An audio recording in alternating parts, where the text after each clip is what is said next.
Oi, Breno, Opa, oi, Lan. tudo bem? Tudo bem, tudo bem.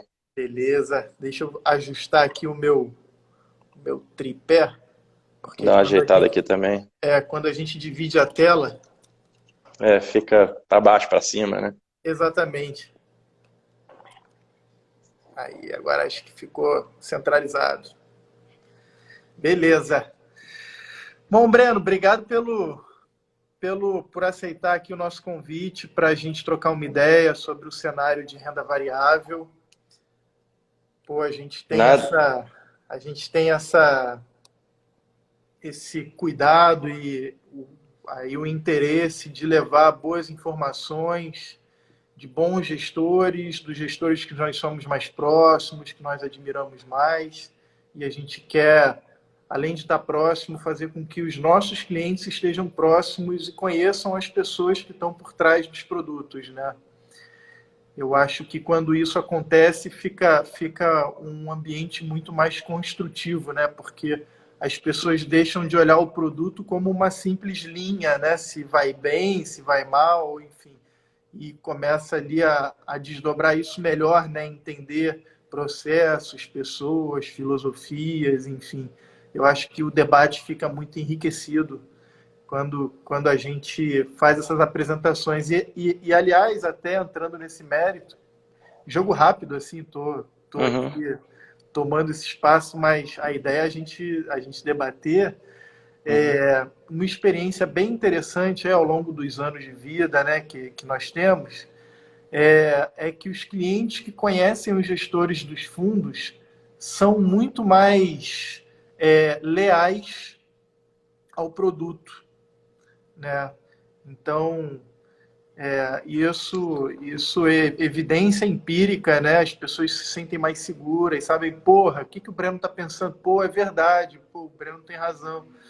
E a gente acha que enriquece muito, né? Essa análise sobre o produto que a pessoa tem e tudo mais. Mas, enfim. Breno, vou É, passar. para a gente, deixa eu te agradecer aí, primeiro ao convite. Claro. Acho que é uma oportunidade muito legal para a gente realmente estar mais próximo do cliente final, né? A gente já conversa com vocês há bastante tempo, é uma casa que tem um relacionamento ótimo com a gente.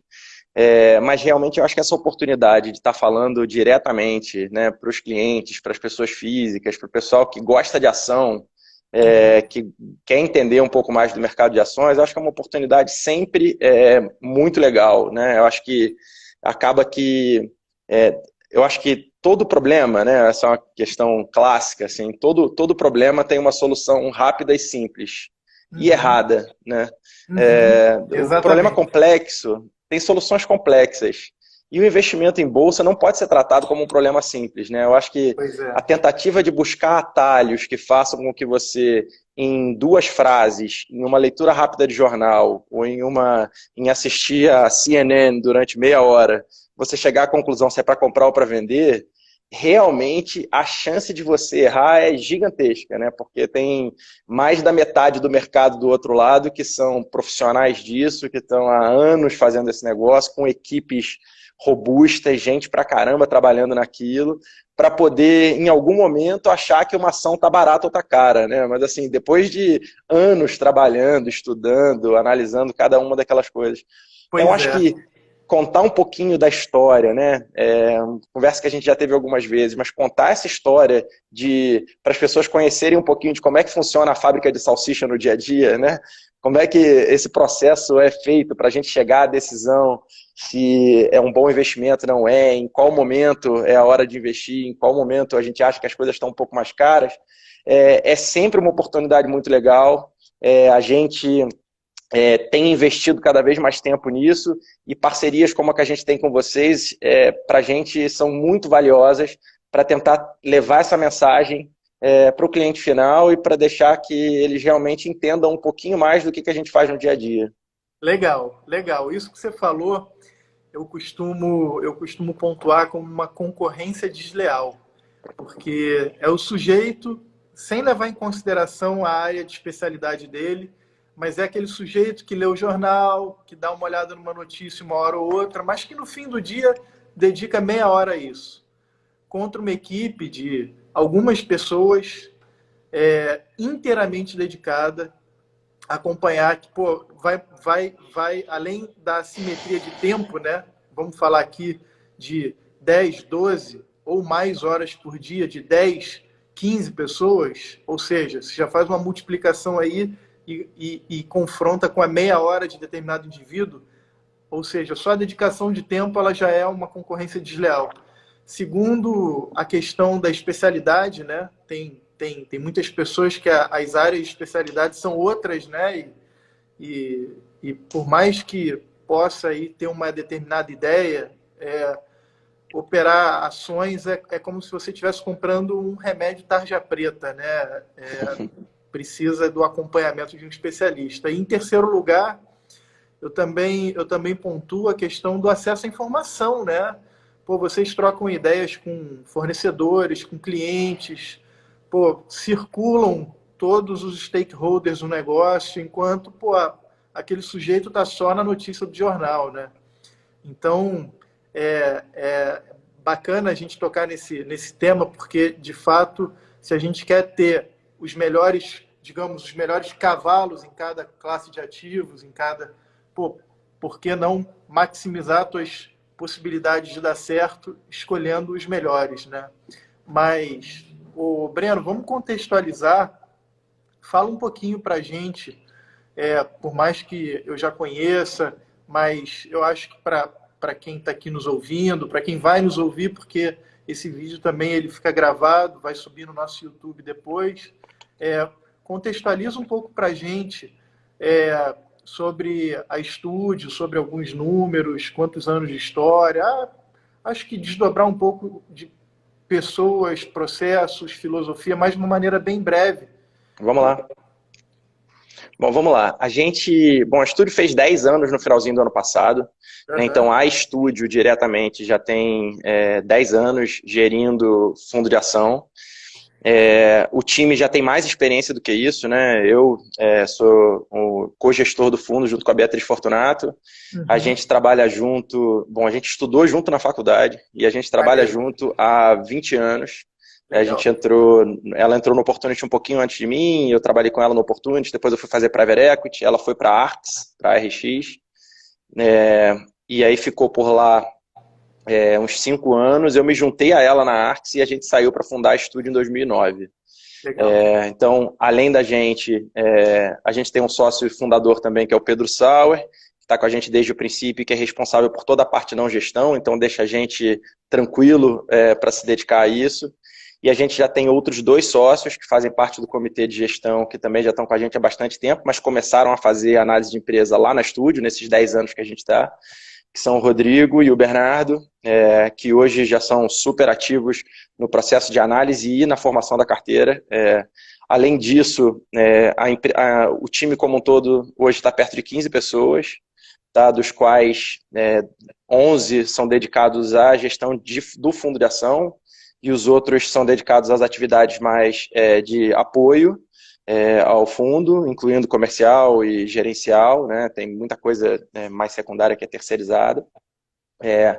Então, esse time de perto de 12 pessoas, de analistas, dedicados 100% do tempo, né? Engenheiros e economistas, dedicados 100% do tempo a conhecer no detalhe as companhias que vão se tornar investidas do fundo, discutir o que a gente faz com aquela informação que a gente tanto corre atrás para poder chegar à conclusão da formação do portfólio que a gente vai carregar, né?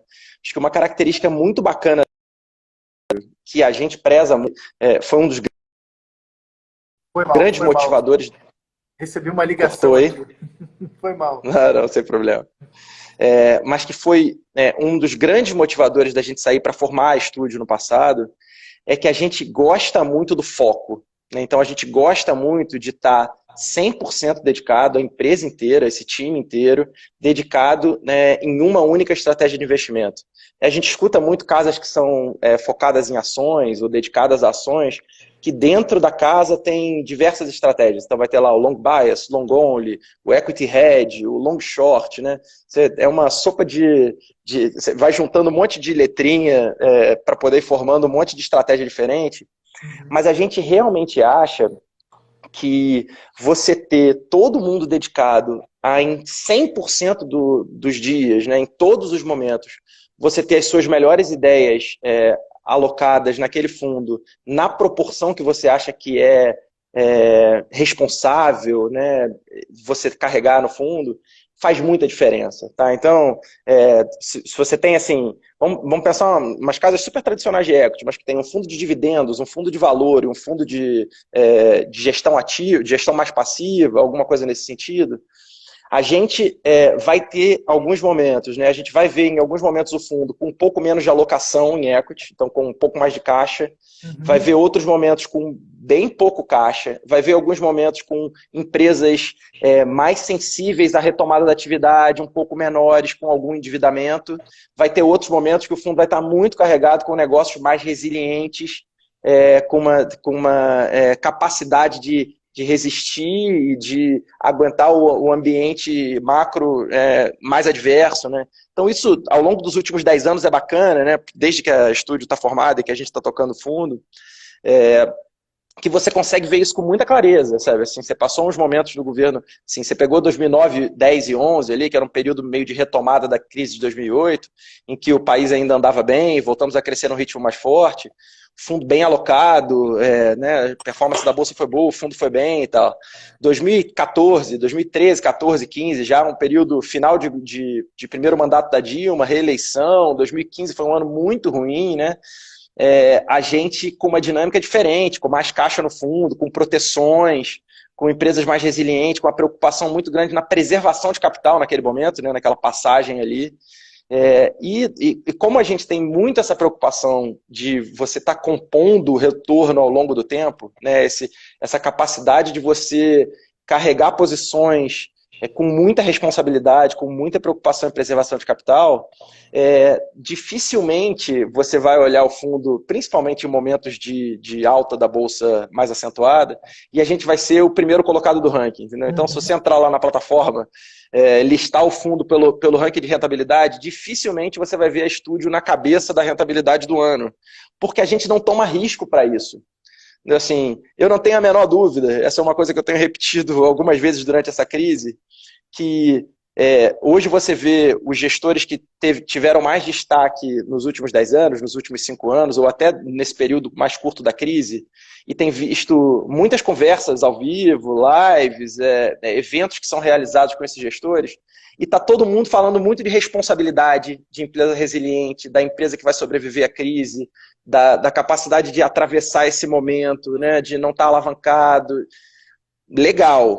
Daqui a 4 anos, 3 anos, eu não tenho a menor dúvida que a gente vai ter 2 ou 3 fundos que foram grandes destaques de rentabilidade, que não estão aqui entre nós, entendeu? Não são esses que a gente está falando hoje no dia a dia, que porque vão ter 30% alocado numa ação que ninguém estava olhando, ou vão ter 25% numa ação que era ou CVC, ou Azul, ou uma empresa de varejo pequenininha, ou um negócio que estava quase quebrando, e que como performou muito bem, porque estava tomando um risco absurdo, que não é para tomar, estava tomando um risco que não é para tomar, chegou lá na frente e teve uma rentabilidade incrível.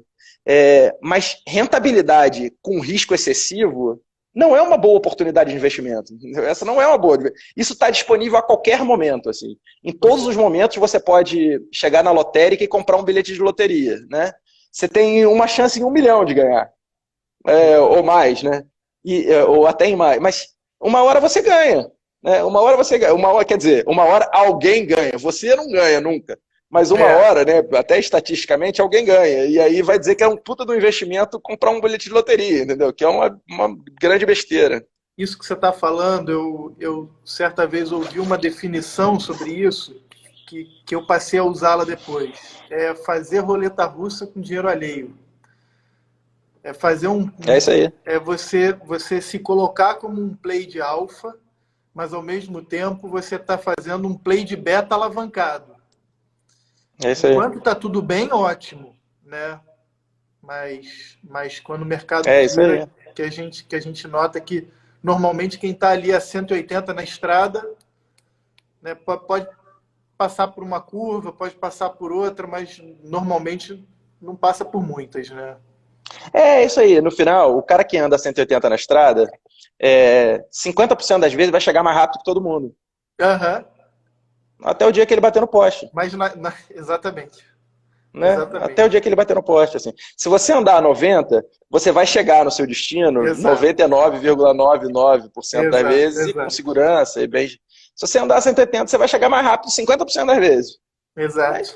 Mas, outras vezes você não vai chegar, uma vez você vai rodar, vai parar, uma outra vez. E num dia você Exato. vai bater no poste, né? Exato, exato. Bom, eu tenho aí uma admiração especial por produtos que tenham essa linha de entregarem aí um retorno de renda variável, porém com um cuidado na administração de risco, escolhendo companhias perenes para que você possa surfar aí longos períodos de alfa, né? Eu acho que isso não preciso entrar no mérito, mas é, por orientação de filosofia de investimentos e teses, isso é o caminho comprovado de que a renda variável bem feita é incontestável, né? E um ponto legal é que no Brasil dá para fazer isso, ainda dá para fazer isso muito bem, né? Porque é um mercado pouco analisado, é um mercado pouco acompanhado. É, Se você entrar em mercados mais desenvolvidos, por exemplo, fazer stock picking no mercado americano, tem espaço para fazer? É óbvio que tem. Mas aquela diferença dos melhores para os piores não é tão grande quanto é a diferença em mercados menos informados, digamos assim, né? E o nosso é um É, mercado menos, é um mercado com mais oportunidades à vista, né? eu acho que tem dois pontos que são importantes nessa linha do que você está falando. Assim, eu acho até o evento do Buffett na semana passada, né, ele comentou que acha que para o investidor, para o pequeno investidor americano, é melhor comprar o índice. Né, é melhor estar Aham, comprado no aham, S&P. aham. Eu sinceramente acho que aqui a gente tem algumas condições que são diferentes lá de fora. Primeiro, o índice não é tão bom, né? Assim, para a gente dizer o mínimo, o índice não é tão bom. O índice tem aqui no Brasil, né? Primeiro, a bolsa tem empresas, ela tem concentração muito grande em grandes negócios, né, do Brasil, e que são grandes negócios do passado, né? Então você Perfeito. tem o negócio de commodities que representa 30 e poucos por cento do índice, né? Então Vale, Petro, papel e celulose, né? Suzano, Klabin. Então, o setor de metais, né? Então, Gerdau, Uzi Minas e tal. O setor de commodities, um setor old economy, assim, né? Representa mais de 30% do índice. E o setor financeiro representa mais de 30% do índice. O setor financeiro também representado por empresas, vamos dizer assim, do passado, né? O Itaú, o Bradesco, o Santander, o Banco do Brasil, a Cielo, são negócios que estão hoje sofrendo uma pressão grande, sendo desafiados. E você, quando a gente olha hoje e fala, não, vou comprar o índice, você não está comprando a economia brasileira. Você não está comprando. Né, quando você olha para o índice americano, quando você olha para o S&P, tem uma renovação grande, as empresas ficam grandes muito rápido, né? Então, você pega lá pô, a Amazon, o Facebook, o Google, a velocidade em que eles ganharam participação relevante no índice, e se você estava lá, né, você comprava um fundo passivo, comprava um ETF de S&P lá atrás, você está fazendo parte dessa economia que está se transformando. Aqui no Brasil isso acontece bem menos, né? Bem menos. Assim, né, para citar alguns exemplos, grandes negócios revolucionários que apareceram no Brasil nos últimos anos, nem listados na Bovespa foram. Né? Então você pega a XP, a Stone no Mercado Livre, né? Grandes negócios que apareceram, empresas de 30, 40 bilhões de reais, o Mercado Livre bastante mais do que isso, mas companhias que, o Mercado Livre foi listado lá fora, a sede até na Argentina, nem é no Brasil, mas grande parte do negócio está aqui. A Stone, né, um negócio 100% brasileiro, foi listado lá fora. A XP, né, 100% brasileiro, um super, né, negócio de sucesso, bem feito e tal, foi feito lá fora. E você comprando o índice, você está comprando os disruptados, mas não os disruptores, É né, nesse caso verdade. específico. É Você verdade. está carregando companhias que, em princípio, né, tudo bem, a Magazine Luiza, uma super transformação, está sendo feita e tal, está aqui no mercado brasileiro. muito pequenininha do índice. Entendeu? Muito pequenininha, ainda é um negócio muito pouco relevante. Então, no final, essa é uma condição que eu acho que dificulta o investidor passivo olhando para esse negócio. Fala, não, pô, eu tô animado com o Brasil, vou comprar o índice. Cara, a Vale só vai subir se a China for bem. A Petrobras depende do acordo da OPEP. As empresas de siderurgia dependem do que está acontecendo com o minério, com minério para algumas delas, que também têm exposição a minério, mas dependem do que está acontecendo com o aço no mundo. A papel e celulose, cara, zero Brasil, né? Também depende da China, depende da Europa, depende da oferta e demanda e tal. Então você tem 30% do índice ali que já estou animado com o Brasil e Bovespa, 30% já é mais ou menos. Aí você imagina o Brasil pujante como estava nos últimos anos, cheio de fintech entrando, dinheiro chegando no Brasil para Banco Inter, XP, Stone, empresa de crédito e tal, todo mundo sendo fomentado por um dinheiro que nem era preocupado com retorno, todo mundo tentando comer, pode ter sucesso ou não, mas todo mundo tentando comer o resultado do Itaú, do Santander, do Bradesco, que, de novo, é mais 30% do índice. Então, assim, você comprar o Ibovespa olhando para o mercado brasileiro, né, essa a preocupação que a gente ouve todo dia, o 80 mil pontos vai virar 90, vai virar 100, cara, ali dentro tem empresas, né, tem companhias que têm resultados que têm que ser alcançados, que só vão render se a empresa for bem, né, o negócio só vai, no dia a dia, né, no dia a dia,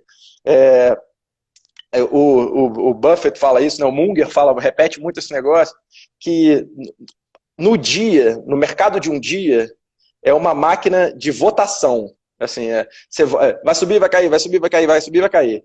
No longo prazo, é uma balança de pesagem, né? Ela vale o peso que tem. Então, vai valer 5 quilos, valem 5 quilos. 12 quilos, vale 12 quilos. A variação do preço das ações, ela é diretamente ligada à entrega das empresas.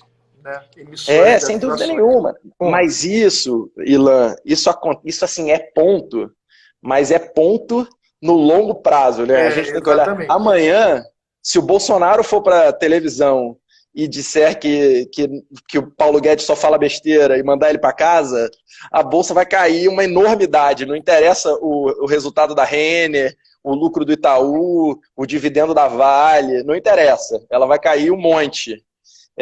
E claro que se isso no meio do caminho for afetando o resultado das empresas, que tem grande probabilidade, né, por isso que afeta no dia a dia, mas que, se for afetando o desempenho da economia no longo prazo, né, o quanto que a empresa poderia crescer, qual vai ser a taxa de desconto das companhias, porque o juro vai acontecer um monte de coisa com ele, isso pode acontecer e vai afetar em outra perspectiva, mas quando o trabalho que a gente faz muito no detalhe, né, que é essa dedicação a entender bem as companhias, quais são as forças que elas têm, para quem elas estão vendendo, de quem elas compram, se a empresa tem diferencial competitivo ou não, né, quando eu comparo, eu quero comprar um negócio de varejo agora, qual é a diferença de eu comprar a Arezzo, a Hering, a Marisa, né, assim, tem que entender do negócio, tem que entender como é que está posicionada cada uma, tem que entender se o canal de vendas é com rede própria, é com franquia, é com multimarca, qual é a margem que está fazendo, tem financeira dentro, depende de crédito, não depende... Então tem um monte de coisa importantíssima para você analisar antes de tomar essa decisão do que você quer ter,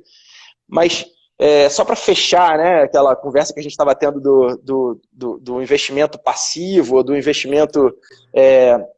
em fundos, com uma dedicação maior a entender dos negócios, e o que você estava comentando do diferencial de informação, né, da capacidade de ter a informação para tomada de decisão no médio prazo ser diferente do investidor profissional para o investidor pessoa física, a gente acredita muito nesse trabalho, né, em dedicação de tempo, em sola de sapato, em correr atrás das companhias, em entender o que elas estão fazendo no dia a dia, mas ao mesmo tempo a gente acredita que, assim como a gente dedica o nosso tempo, acumulou experiência durante muito tempo, quanto mais empresa você olha, mais cacuete você tem para encontrar vantagens e desvantagens nos negócios que estão vindo a você, né, para você analisar e poder comprar.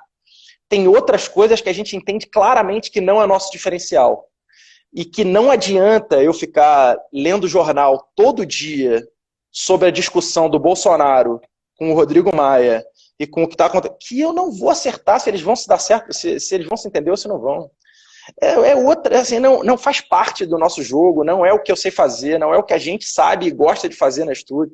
Então não adianta eu ficar todo dia dedicando 100% do meu tempo a ler o Antagonista, os blogs todos de política, o consultor político A, B, C, D, que está falando de 5 em 5 minutos no negócio, contando da picuinha do Bolsonaro com o general Heleno, com o Rodrigo Maia, com o Alcolumbre. Cara, uma hora eles se entendem, uma hora não entendem. O Sérgio Moro fala uma coisa, numa hora ele está certo, na outra ele está errado. É um monte de discussão que pra gente... Então, isso é uma coisa, política. Cara, assim, o que a gente consegue é olhar para esse negócio e falar assim, aumentou o risco, diminuiu o risco. Aumentou o risco, mesmo assim é difícil, tá? Porque na hora que você acha que o risco diminuiu, vem uma bomba. Na hora que você acha que o risco aumentou, eles se entendem. Mas ainda assim é um negócio que a gente tenta razoavelmente ir medindo a temperatura do risco que o negócio está. E a outra coisa é virar especialista em doença, epidemia global. Não dá. Assim, não dá para eu começar a querer dedicar 90% do meu tempo a entender da cloroquina, da azitromicina, porque isso é uma questão, né? Você estava comentando dos profissionais, das pessoas físicas, das pessoas que têm outras especialidades, que dedicam tempo, meia hora do dia, para entender de mercado e vão lá e compram e vendem ação. Você imagina a loucura que é eu que dediquei a minha vida inteira a entender fluxo de caixa, diferencial competitivo de companhia, diferencial setorial, cadeia de consumidor, cadeia de suprimento, logística e tal, resolver que de uma hora para outra eu vou virar especialista em vacina, remédio, modelagem de se o lockdown funciona ou não funciona. Entendeu? Que é o tipo de coisa que assim, não tem jeito, não é o que a gente quer fazer, não é o que a gente acha que gera valor, não gera valor, vai ficar. Mas a galera do mercado financeiro começa a entrar numa de que é especialista em tudo, né? O cara, porque toma boas decisões de investimento com a Vale ou com a Renner, resolve que vai entender de doença, epidemia global mais do que todo mundo, que eu acho que é uma besteira, assim. Então, Mas é da natureza do ser humano também buscar explicações para eventos ex post. Então, passou um evento, você encontra uma explicação. O difícil é ter uma antivisão, o difícil é ter uma previsibilidade. E também é muito sedutor, mas é quase que como vender óleo de cobra, né, dizendo que serve para alguma coisa, mas é muito sedutor você vender para alguém o que você está enxergando além dos outros, né? Então, as pessoas não se comprometem com as suas previsões, as pessoas simplesmente falam. E como é sedutor para muitos ouvir alguém que está prevendo coisas, olha, ele está dizendo que em 33 dias. Então, eu vejo isso, como eu estou na ponta da distribuição, especialmente com pessoa física, eu vejo que as pessoas físicas elas se seduzem com charlatões, né? Com charlatões que estão ali vendendo um atalho, vendendo um remédio que não existe, vendendo uma previsão que não faz sentido. Então, eu acho um exercício de humildade e, ao mesmo tempo, um exercício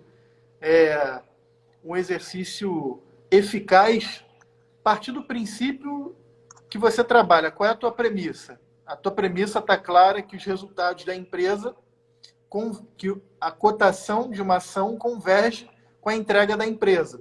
Logo, você vai buscar antever o que essa empresa deve entregar. Né? Você não está preocupado com um rompimento de resistência ou com uma formação de suporte. Você está preocupado com qual é o pipeline de produtos daquela empresa, como ela está pagando seus funcionários, como ela está entregando para os seus clientes. Você liga para um cliente e pergunta, vem cá, está entregando em dia? Pô, a experiência foi ótima, entregou antes do prazo, foi tudo ok, e você pagou direito? Paguei. Pô, essas coisas, né? É isso aí.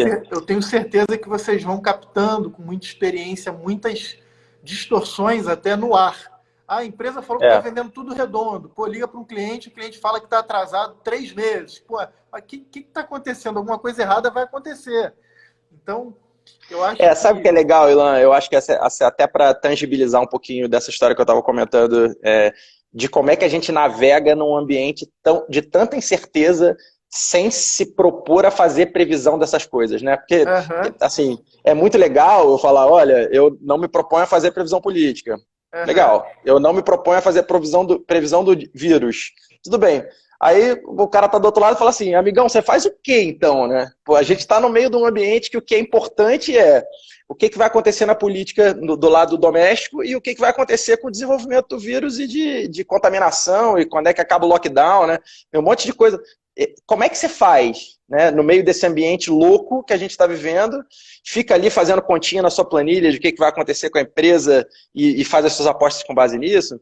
Então, eu acho legal tangibilizar um pouquinho, né, como é que a gente faz, como é que a gente sensibiliza as nossas teses Uhum. com esse tipo de coisa. Então, eu vou dar uns exemplos aqui que eu acho que são bacanas. Legal. A gente não tem a menor ideia de se o lockdown vai demorar mais 15 dias ou mais 30, ou mais 45. Não tem a menor ideia.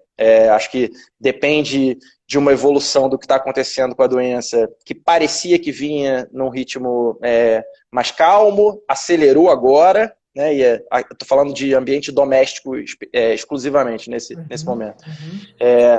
Então, o que a gente faz?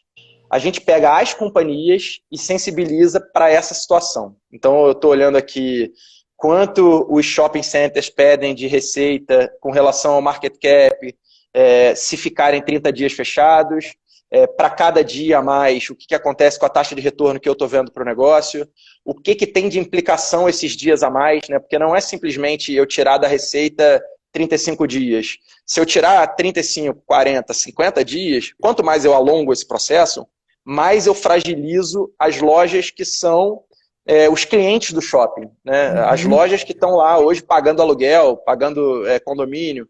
Então, eu vou estender essa fragilidade que também pega o shopping. Então, não adianta eu isentar o cara de aluguel durante 35 dias ou 60 dias e chegar no 71º, né, depois de 70 dias, falar assim, agora, amigão, você paga em dia, tudo direitinho, do jeito que estava.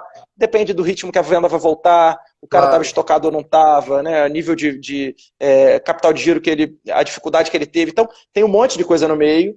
E a gente o que faz, eu usei esse exemplo do shopping center, mas poderia ser para qualquer outra companhia, eu vou estar acompanhando o efeito que tem direto dessas vendas a menos, ou seja, o que essa destruição de receita no meio do caminho vai provocar no valuation daquela companhia, no retorno que eu estava vendo para aquilo, no nível de resultado que a empresa vai fazer, nível de fragilidade que isso traz para o business, né, para o negócio. Na linha do que eu estava falando, os lojistas ficaram mais frágeis, eu vou ter vacância quando eu voltar, eu vou conseguir ocupar essa vacância num shopping de mais qualidade. Se eu falar do Barra Shopping, se eu falar do Iguatemi em São Paulo, a fragilidade da vacância é menor, porque todo mundo quer estar no Barra Shopping, todo Uhum. mundo quer estar no Iguatemi. Uhum. Então, shoppings de altíssima qualidade, para mim, são bem menos sensíveis a essa duração, porque apesar de você também perder receita nesse período, se as suas lojas satélites, né, pequenas lojas, que não são grandes âncoras fortes, com muito capital, vão à falência, eu provavelmente tenho alguma fila de gente que quer entrar no lugar dela. Isso já não é verdade no shopping secundário, satélite, né, numa periferia. É mais difícil você repor aquela vacância. Então, esse é um ponto super importante. A gente sensibiliza, nesse caso específico, período de lockdown, velocidade da retomada.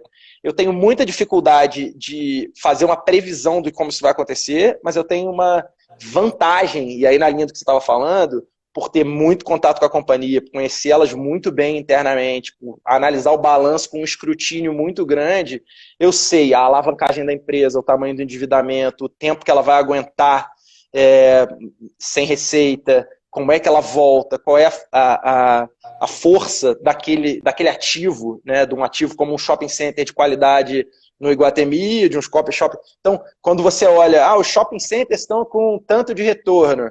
Mas peraí, o que você está botando nas suas premissas ali dentro? O shopping de qualidade vai ficar com vacância ou não vai? Na Aliança fica com mais vacância do que na Multiplan? Acho que sim. No Iguatemi é mais tranquilo? É mais tranquilo. Então, esse tipo de discussão é uma discussão que a gente entra muito no detalhe para tentar ir sensibilizando e encontrando as alternativas. Do lado político, o que a gente consegue fazer é entrar em discussão de quem é mais sensível a um ambiente de deterioração do cenário político e quem é menos. Então, eu vou comparar um Banco do Brasil a 0,7 vezes book com um Bradesco hoje a 1,1 vezes book. Sempre tem um desconto, né? O Bradesco negocia com prêmio porque sempre fez ROI mais alto do que o Banco do Brasil, tem uma gestão, né, que não sofre influência direta a cada 4 anos você tem um governo novo, né, fazendo o que bem quer com o banco e tal.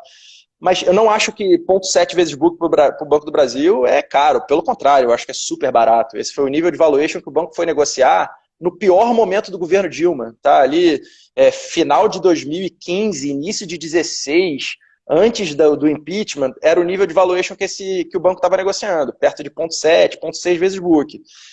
Acho que o ambiente hoje é bastante melhor do que era lá, para o banco, tá? O Brasil está passando por esse caos, o mundo está passando por um ambiente complicado, mas o nível de valuation está parecido, o do Bradesco também está. O Bradesco também negociou perto de 1 vez book lá, está 1,1 vez book. Eu acho que é um super investimento. Assim, a gente tem olhado bancos com uma visão super construtiva, né? E aí é sempre curioso esse negócio, né? Você está num ambiente de sangue, as empresas falando de quebrar todo mundo, inadimplência vai crescer com certeza, né? A inadimplência nem começou a crescer. Mas os bancos já negociam, né, já caíram muito, já caem perto de 40% no ano, já caíram muito, já não negociavam num valuation muito alto, porque tinham que enfrentar todos os desafios de novos entrantes, de fintechs, de XP, de créditas, né, dessas companhias que estavam tentando morder o resultado do banco pelos lados. Mas a sensação que a gente tem hoje é que, tirando o efeito do Covid direto, que fechamento, isolamento social, as empresas fechadas, a inadimplência que vai vir, as questões do passado que vinham prejudicando a rentabilidade dos bancos, que eram concorrência com funding de private equities que não estavam minimamente preocupados com retorno e que davam dinheiro a fundo perdido para o cara crescer market share sem nem saber o que era rentabilidade. Né? Exemplo, Banco Inter, Nubank, né? Essa galera que estava aí crescendo pra caramba, sem a menor... sem saber, sem o algoritmo de como é que vai ganhar dinheiro, né? Sem ter a menor ideia de onde ia tirar a rentabilidade do negócio. Era crescer e valer dólares por cliente. Esse tipo de situação, para a gente, na nossa avaliação, fica bastante questionada num ambiente como o de agora. Assim, o cara que precisa de uma nova capitalização a cada 3 meses para continuar andando, vai ter uma vida mais difícil nesse atual ambiente. E a outra coisa é o regulador. Assim, o Banco Central estava atuando de maneira muito forte para viabilizar a competição, para ajudar qualquer novo entrante. E, de novo, essa hora, em hora de crise, na hora que a inadimplência vai subir, é a hora que o regulador, que o Banco Central, levanta a mão para o céu, né, e agradece que o sistema brasileiro é concentrado, que tem grandes bancos, que o cara pode tomar a inadimplência pode crescer, que o Itaú não vai quebrar, que o Santander não vai quebrar, que o Banco do Brasil não vai quebrar. Então, é uma dinâmica que a gente também acha que o regulador vai pegar mais leve. Não, saiu do foco, né? O regulador está preocupado em sustentar o sistema econômico brasileiro, o sistema bancário, e não em se preocupar se vai entrar uma fintech ou um fundo de crédito, né, aqui e ali. Então, a gente acha que o nível de valuation dos bancos hoje é bastante interessante, né? E aí eu volto para esse ponto que eu estava falando, que e o ambiente político conturbado?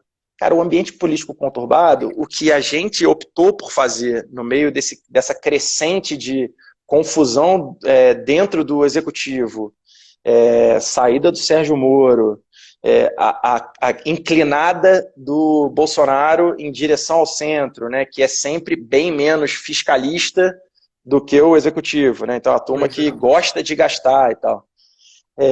O que a gente preferiu fazer é que, em situações como essa, você tem muita racionalidade embutida nas decisões para expandir o balanço do governo. Então está todo mundo explicando por A mais B, por que o governo tem que crescer, por que tem que estar mais presente na vida do brasileiro, com a Bolsa, com os R$ 600 para cada um, ajudando as pequenas empresas, que a racionalidade é perfeita no momento de crise. Agora, usa a racionalidade para sair disso depois. Entendeu? Quando chegar daqui a um ano e a crise tiver passado, mas a gente ainda tiver numa situação econômica frágil, com desemprego, com um ambiente difícil, eu quero ver tirar, né? Vamos ver como é que vai tirar todos esses estímulos que estão sendo colocados agora. Vai ter um custo político muito alto, né? É muito difícil, sempre tem, né? É muito difícil, assim, é muito difícil. Então você consegue um alinhamento muito grande para poder aprovar isso, que todo mundo quer, né, muito popular você estender a mão na hora da crise, mas quando a crise estiver passando e ainda não tiver 100%, porque não vai acabar assim rápido de uma hora para outra, né? Como é que você vai tirando isso? E o Brasil tem uma situação fiscal muito frágil, né? Pois é. Então, o receio que a gente tem, né, é que o Bolsonaro, que já não era um liberal, economista liberal por convicção, né, não foi um cara que foi formado com essa convicção, mas que achou que essa teoria era uma teoria bacana de defender e ser eleito com ela, que ele tome gosto. Entendeu? Tome gosto por esse processo de você poder criar canais populistas através do... E aí as estatais ficam fragilizadas nessa situação. Então, a gente preferiu não estar investido em estatais hoje. A gente gosta da rentabilidade que a Petrobras apresenta no valuation atual, a gente gosta da rentabilidade que o Banco do Brasil pode apresentar no valuation atual, mesmo a Eletrobras parece ter um valuation bastante interessante, mas a atual situação, até por ter várias outras oportunidades de investimento interessantes no mercado privado, que tem muito menos sensibilidade a ações governamentais, a gente prefere não ter essa exposição hoje e estar concentrado em ativos privados com menor sensibilidade a ações de governo. E qual a tua visão em relação, você mencionou dos bancos, né? Que os bancos estão aí em valuations relativamente atrativos. E qual a tua visão aí, de um modo mais amplo, para a carteira do fundo? Qual o nível de valuation da carteira do fundo? Qual é o teu retorno esperado? Digamos que se o fundo fosse uma empresa, né, você fosse ali estimar o retorno sobre o equity da empresa, qual seria aí tua ideia para o portfólio atual do fundo? Tá. Obviamente eu faço essa pergunta sem que você tenha nenhum comprometimento com a resposta. Claro. É um exercício matemático de previsibilidade e fluxo de caixa. Não, tá ótimo.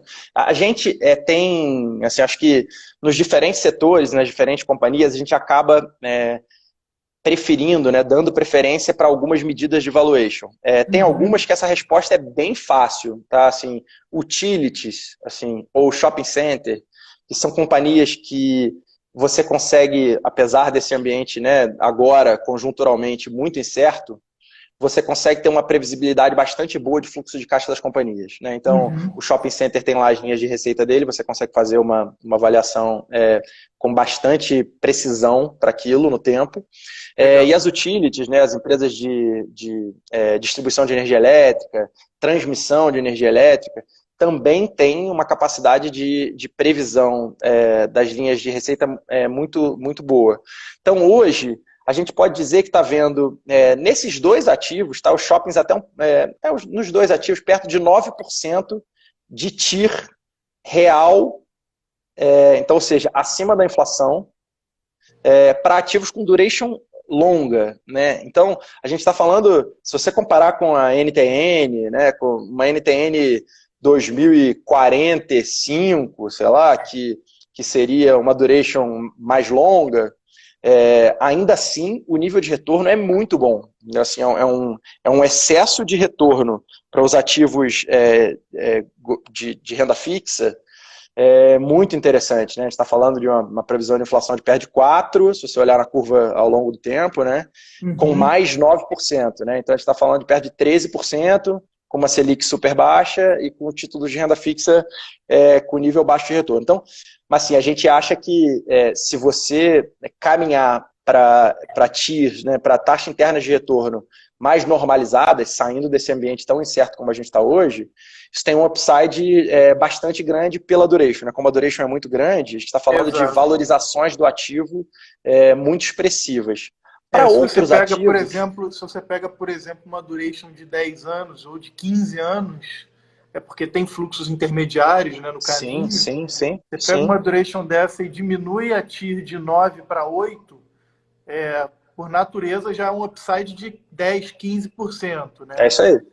É isso aí. Uma matriz. É isso aí. E essa TIR pode facilmente cair de volta para 5. Entendeu? Para 4,5, 5. Né? Não é nem 9,8. Assim. A TIR real pode voltar para 5, para 6. Né? Então, acho que tem...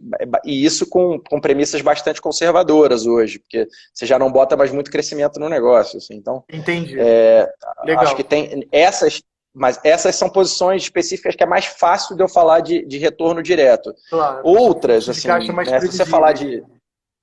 mas assim, como é que a gente vai olhando outras coisas? Né? Todas elas a gente tenta ter parâmetros bem objetivos para olhar essas coisas. Então, assim, quando eu olho empresas de commodity que tem já uma previsibilidade, né? Uma capacidade de prever fluxo de caixa no tempo muito mais difícil, a gente vai olhar para, vamos dizer, o que a gente gosta de ver é geração de caixa. Tá? Então, a gente olha EBITDA, mas a gente olha muito o free cash flow yield, assim, né? A taxa de geração de caixa que aquela companhia vai fazer nos próximos anos, com algumas premissas que a gente vai sensibilizando. Da mesma forma que a gente estava falando lá para o varejo, para o shopping, a gente vai sensibilizando. Então, duas dinâmicas, duas companhias que a gente tem de commodity que a gente gosta hoje, a Vale e a Suzano.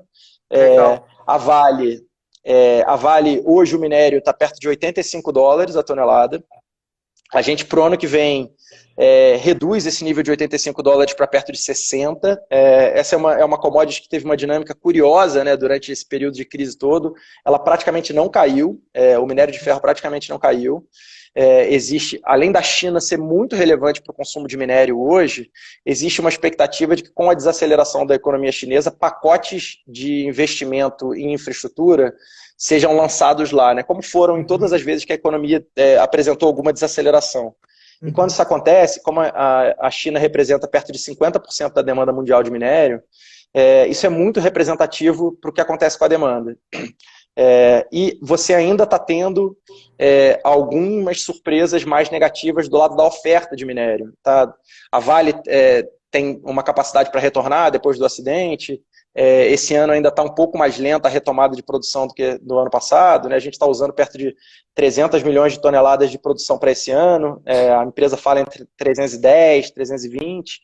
A gente está usando perto de 300. Para o ano que vem a gente já volta para 330. Então, esse excesso, essa produção que é adicionada no ano que vem, é uma pressão baixista de preço para commodity. Né? A demanda hoje é esperada que seja forte esse ano. Vamos ver como é que ela vai ser no ano que vem. Então, a gente para o ano que vem usa $60 no lugar de 85, que é o preço atual. E ainda assim, a gente vê perto de 8, 9% de free cash flow yield para a Vale, que é um nível bastante alto de geração de caixa para a companhia. Então, é um nível de retorno, se isso for perpetuado nesse nível, né, dá perto desse nível de retorno, vamos dizer assim, né? Simplificando muito, o retorno seria perto disso. Para Suzano, o free cash flow yield é mais alto ainda. Tá? Então, para o ano que vem, a gente está vendo perto de 16% de free cash flow yield para Suzano. O preço da celulose está subindo, está vindo de um nível mais baixo, está subindo, está retomando. Esse nível de dólar para a Suzano é muito bom, né? Uma empresa que tem seus custos agrícolas todos em real, né? Praticamente todos em real, que é plantio, colheita e tal. É um negócio que depende muito pouco do dólar. E a receita é toda em dólar.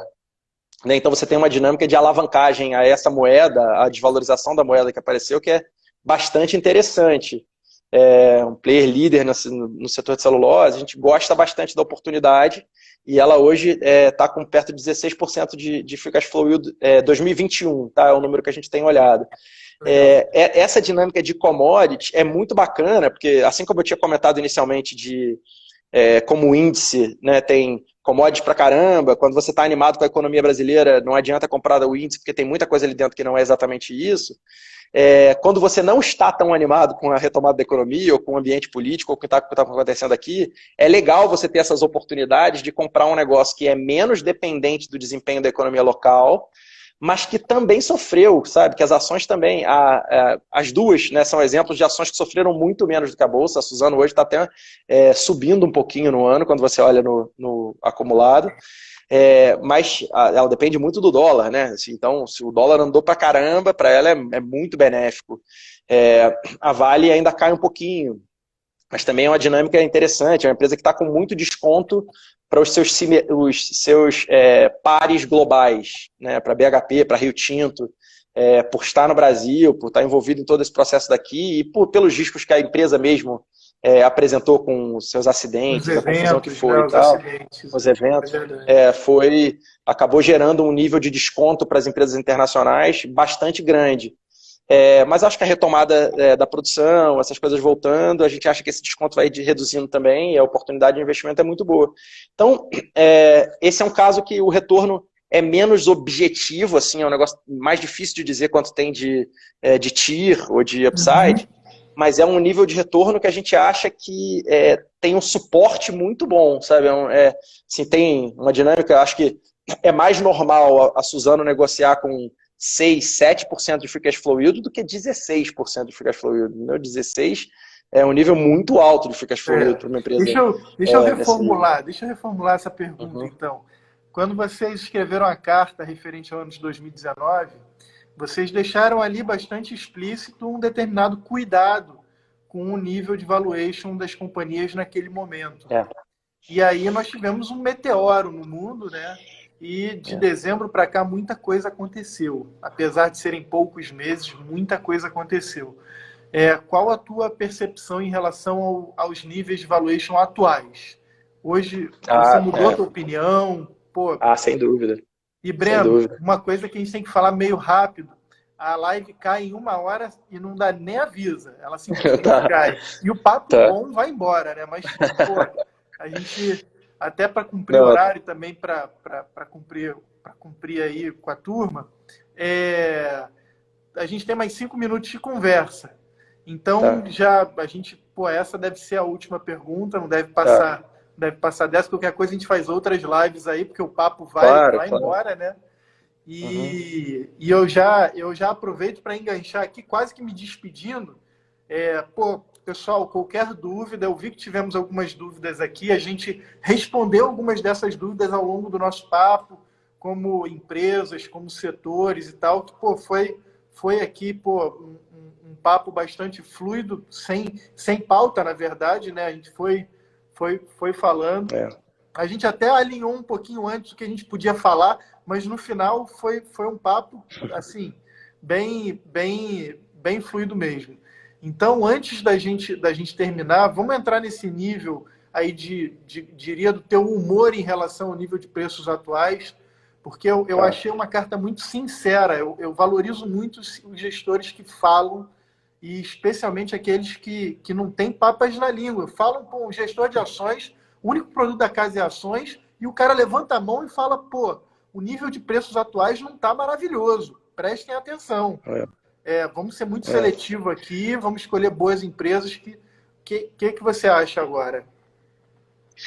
O início do ano, né, foi marcado por uma quantidade de IPOs em alguns setores esquisitos, que realmente é o sinal de que os valuations estão puxados, sabe? É quando o empresário está doido para se ver livre da empresa dele, né? Está doido para vender participação na empresa dele. Isso normalmente é um indício de que a gente está num nível de preço mais puxado. Mas a gente realmente estava passando por um momento, se você pensar do nível macro, bom. importante, bom, com perspectiva de crescimento, com juro muito baixo, com as medidas sendo tomadas no setor econômico de maneira mais correta.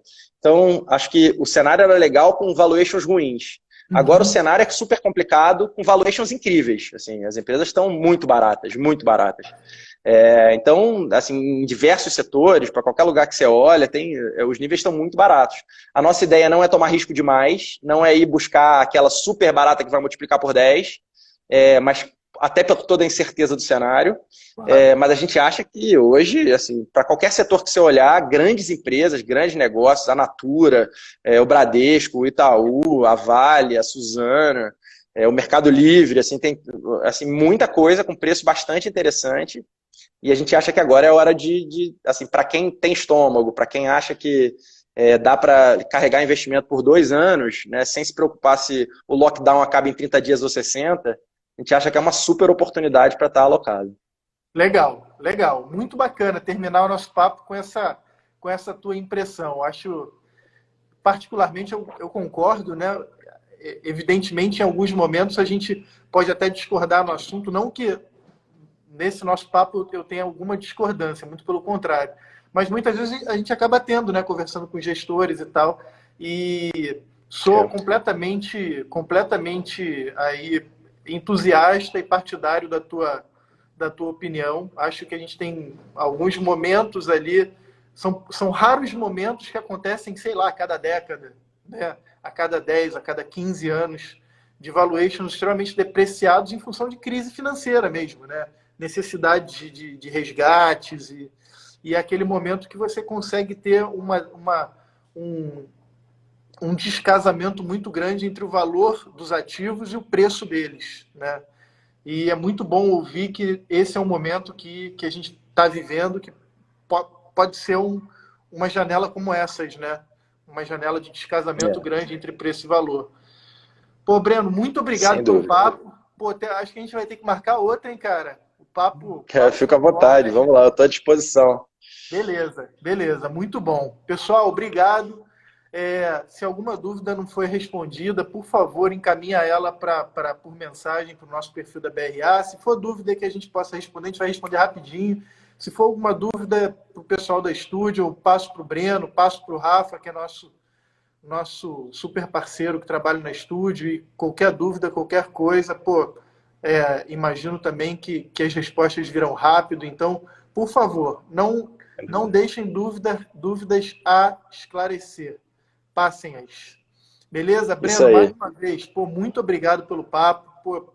Enriquecedor. Foi um prazer. Muito, muito bacana. Foi um prazer. E vamos ver se a gente marca outra aí. Tá bom, combinado. Fiquem todos com saúde aí, tudo de bom para todo mundo. Pois é. Valeu. Valeu. Abraço.